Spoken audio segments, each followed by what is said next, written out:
Les amis, Marc Maillot encore avec vous, avec la suite dans notre série d'études dans l'évangile selon Luc. Nous sommes arrivés au chapitre 2, dont je vais lire juste le premier verset. En ce temps-là, l'empereur Auguste publia un édit qui ordonnait le recensement de tous les habitants de l'Empire. Ce recensement, le premier du genre, eut lieu à l'époque où Quirinius était gouverneur de la province de Syrie. J'arrête la lecture là. Quiconque n'a jamais lu l'évangile selon Luc est frappé par son souci de précision historique. Luc affirme dans son prologue que nous avons considéré il y a quelque temps qu'il a tout recherché exactement.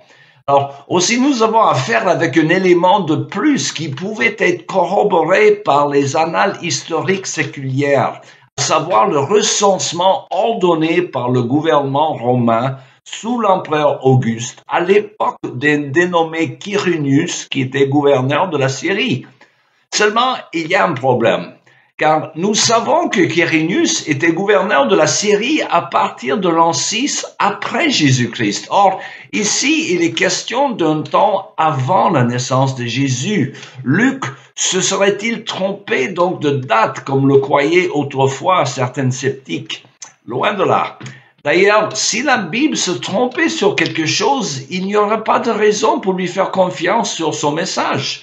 Et c'est d'ailleurs le problème fondamental pour ceux qui prétendent parler de Dieu sans se baser sur la parole infaillible qu'est la Bible. C'est le problème qu'on appelle épistémologique, à savoir comment sait-on que l'on sait quelque chose. Alors, je m'explique par une anecdote personnelle. Il y a à peu près une dizaine d'années que j'ai pu faire un voyage en Israël avec un groupe de Français dont le guide était un prêtre catholique belge, un homme très instruit, mais avec une conception erronée de la Bible.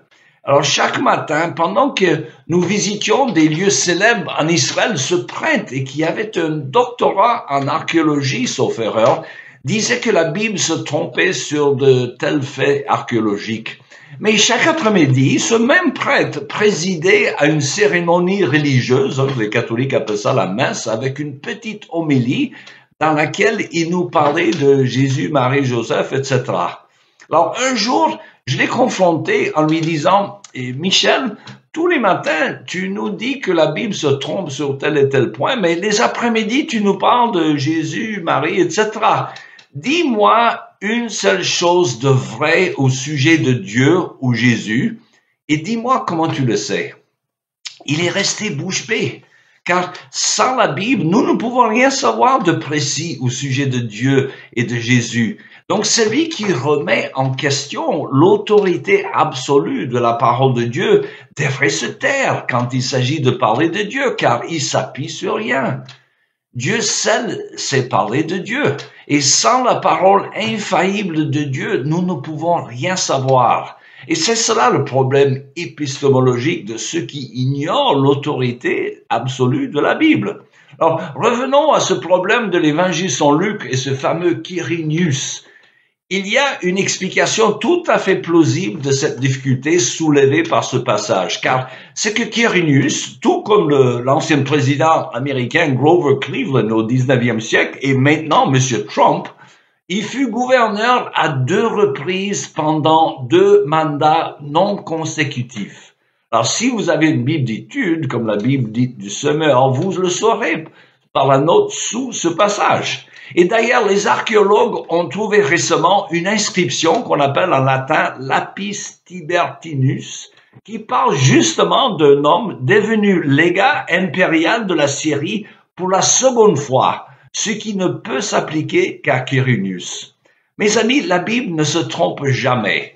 Le grand archéologue britannique du siècle dernier, Sir William Ramsay, de famille athée, autrefois athée lui-même, il était parti en Terre Sainte pour faire des recherches archéologiques dans le but de démontrer que la Bible était fausse. Mais il a fini par se convertir à la foi en Jésus-Christ suite à ses recherches, car il a vu l'évidence irréfutable de la fiabilité des enseignements de la Bible en tout ce qu'elle dit.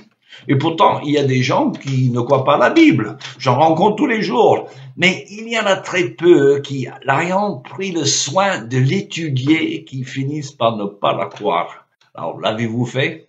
Voilà, c'est tout le temps qu'il me reste pour aujourd'hui. Il me reste qu'à vous souhaiter une bonne journée et à la prochaine.